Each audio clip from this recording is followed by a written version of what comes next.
Hello everyone, my name is Prisperuses and welcome to another video. Today I'm bringing you my March and April wrap up. Not gonna lie, I've been feeling a little bit slumpy lately. I think I'm coming out of my reading slump, which is really good. I am like enjoying myself picking up books again, so I'm really happy about that.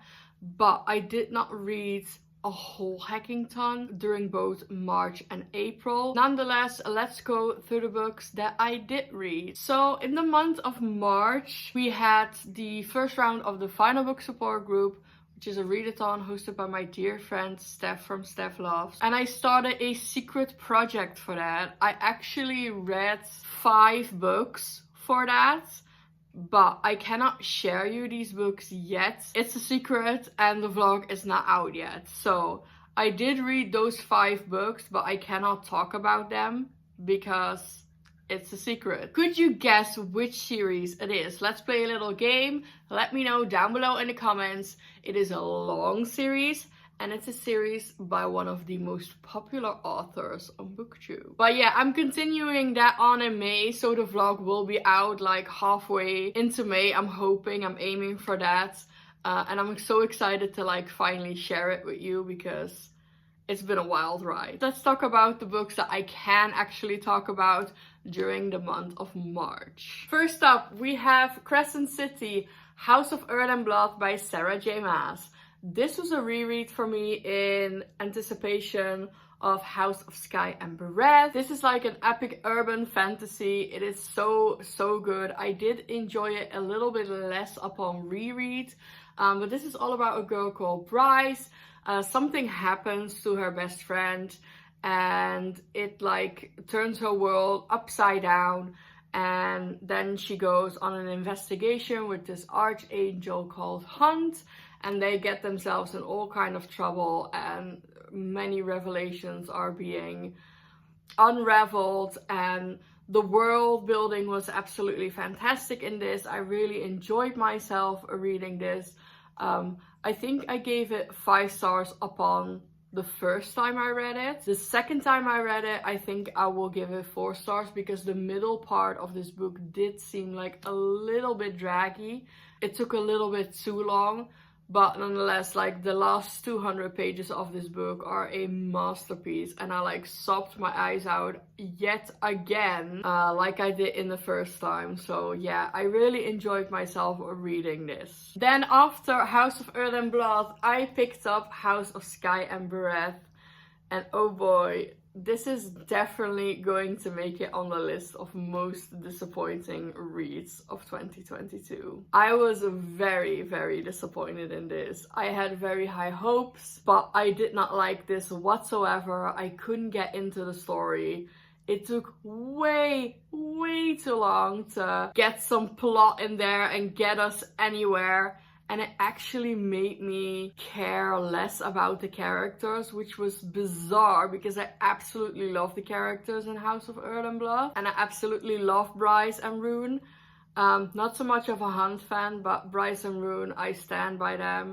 But this took so long to get us anywhere that I started to like really not care at all.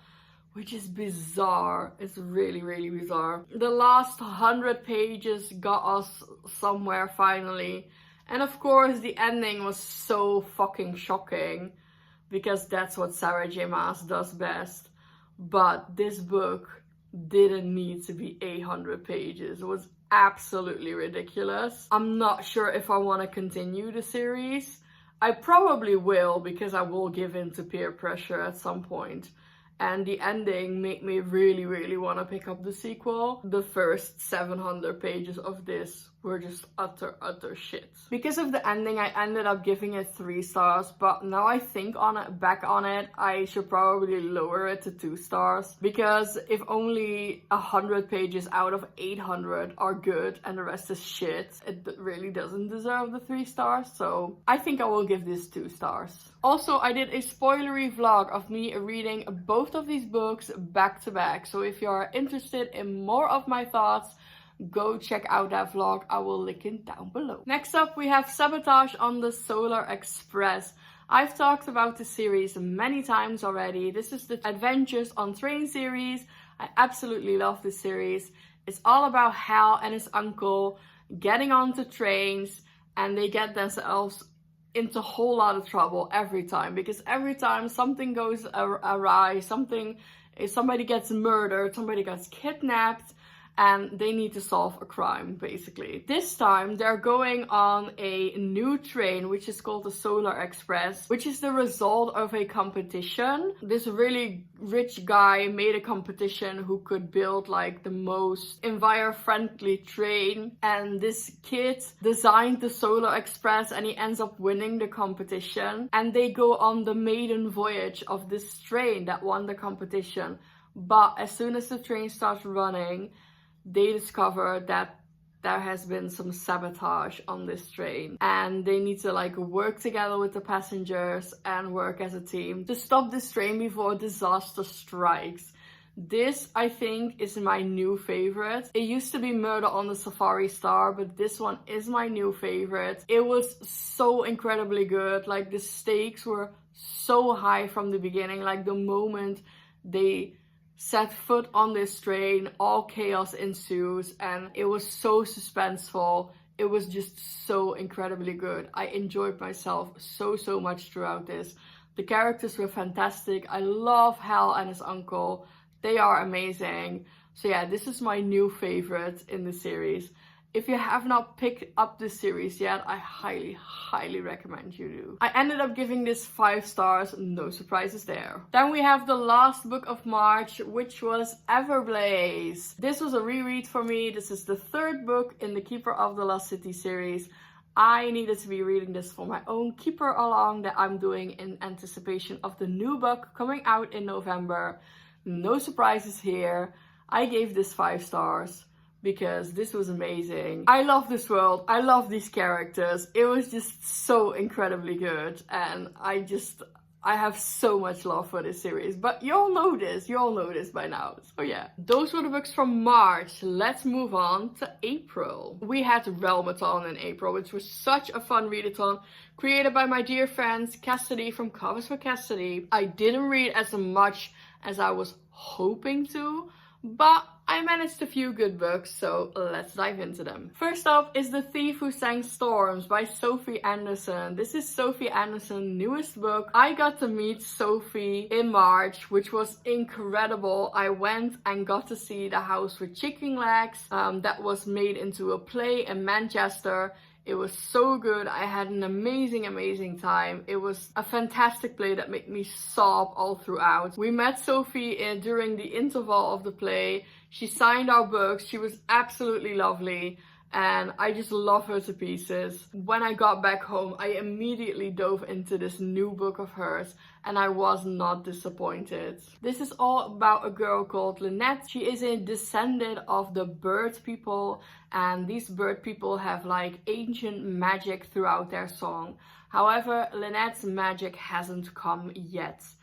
This land is very much torn because a horrible event that happened years ago was blamed on the bird people. So they are now banished. When something happens to Lynette's father, she needs to go out on an epic adventure with friends and some animal sidekicks, because Sophie does the best animal sidekicks, to rescue her father. This was so good. I think The Girl Who Speaks Bear is still my favorite, but this is now my 2nd favorite book of Sophie Anderson. This was so good. The world, I absolutely love the world. I love the friendship in this book. Like, Sophie does that like no other, like the found family trope, which I am a sucker for. So I really enjoyed myself, and no surprises here, but I gave this 5 stars. Next up we have Brightstorm by Vashti Hardy. This is also a reread for me in anticipation on to the final book in this series. This is about Arthur and Maudie. They are devastated to hear the news about that their father died in an attempt to reach the South Polaris. They receive some clues that not everything is as it seems. So they go on this epic adventure to find out what happened to their father. Again, with the found family trope. I love these characters. I absolutely love the crew that they were sailing with, and it was such a good time. I'm giving this 4 stars, and I cannot wait to read Dark Whispers. Next up, we have a whole bunch of thrillers that I read for my thriller vlog. I will link my thriller vlog down below. It was in collaboration with India. She gave me a bunch of thriller recommendations and I read them all for this vlog. So if you want to see my in full depths about these books, go check out the thriller vlog that I will link down below. First up, we have Invisible Girl by Lisa Jewell. I really enjoyed myself reading this. It was very suspenseful. I wanted to know what was going on, what happened to this girl and who did it. I enjoyed myself up until the ending. I thought the ending made too much sense in a way, because I remember reading it and going like, oh yeah, that makes sense. That's a logical explanation. And I don't necessarily want that in a thriller. So I wasn't really blown away by this, because I want to be swept off my feet when I read a thriller. So yeah, I'm giving this 3 stars. Next up is The Last Time I Lied by Riley Sager. This was amazing. This is set at Camp Nightingale. Years ago, 3 girls vanished to be never returned from this camp. Years later, this camp reopens and Emma, who has grown from a kid into an adult, goes back to this camp as a camp counselor. She wants to try and figure out what happened to her friends back in the day. But she gets herself in a whole lot of trouble of this, and this was so good. I really enjoyed this. I was sitting on the edge of my seat the whole time. It was very much a very high 4-star up until the end. The last 3 pages of this book had me in complete shambles. I was so shocked, and I absolutely adored the ending. I thought the ending was absolutely brilliant. I know not everyone likes this ending, but I did. I thought it was brilliant. I thought it was so cleverly done, and I had to bump it up to 5 stars. I am so excited to read more of Riley Sager. I just cannot wait. Then we have No Exit by Taylor Adams. I DNF'd this 2 chapters in. I normally don't do that, but this main character, what's her name? Darby, was winding me up like no tomorrow. I thought she was so dumb, and she made some very questionable choices in these 2 chapters already. And I just could not get over the fact that she made these choices. And I was just so fed up with her already that I just could not continue in the moment. So I ended up putting it down and I never returned to it. Maybe I will give this a second chance in the future. I don't know. We shall see. But I just could not get over her. And I really wanted to throw the book across the room. So yeah, a DNF for now. Maybe a return to it later. I don't know. Let me know down below in the comments if I should give this a second chance. Then we have Someone We Know. This is all about a very rich, nice, white, suburban neighborhood where it all seems perfect. They all have it all together with their white picket fences and their fancy gardens and their fancy houses and the perfect families and the perfect children. Well, think again, because behind closed doors, they had some secrets from one another. When a local woman is found murdered, these secrets will reach the surface. This was so good. I really enjoyed myself reading this. This has multiple point of view as well. So you get to see all sides of the stories. All the people in the neighborhoods get to share their story. And I really enjoyed myself, and I ended up giving this 4 stars. And the very last book that I read in April is Verity by Colin Hoover. This was brilliant. Let me tell you that. I was just blown away by this. In my vlog, I have recorded the last 20 minutes of me reading this book, so you can see all my live reactions to the plot twist in this book. So go check it out. I will link it down below. This was such a mindfuck. I was sitting on the edge of my seat the entire time, and when I reached the ending, I was so confused, so blown away, and I actually cried, and I did not know why I cried. Because it wasn't necessarily emotional in a way, but in a way it was. So I was feeling very conflicted, and I actually ended up crying. But yeah, when a book gets all those physical reactions from me, I have to give it 5 stars. This is about a woman, Lowen. She is a struggling writer, but then she gets the opportunity to finish off a series of a well-beloved author that isn't able to do it herself. She's called Verity. So Lowen arrives at this house of Verity and her husband Jeremy to go through her notes, to get familiar with the story, so she's able to finish off the series. But when she gets to this house, she uncovers some very, very dark secrets. And let me tell you, there are some twisted things in this book. This was absolutely brilliant. I loved it. I loved it with my whole being. It was just such a mindfuck, and I am so happy that I finally now know what all the buzz is about, and I will just tell you, y'all were right. Hello, this is editing Pris from the future because lies were told. I forgot some books to mention, so we're gonna do that really quickly now. At the very end of April, I read the entire Hunger Games trilogy with my Patreons. That's right, I read the Hunger Games, Catching Fire, and Mockingjay all in 48 hours.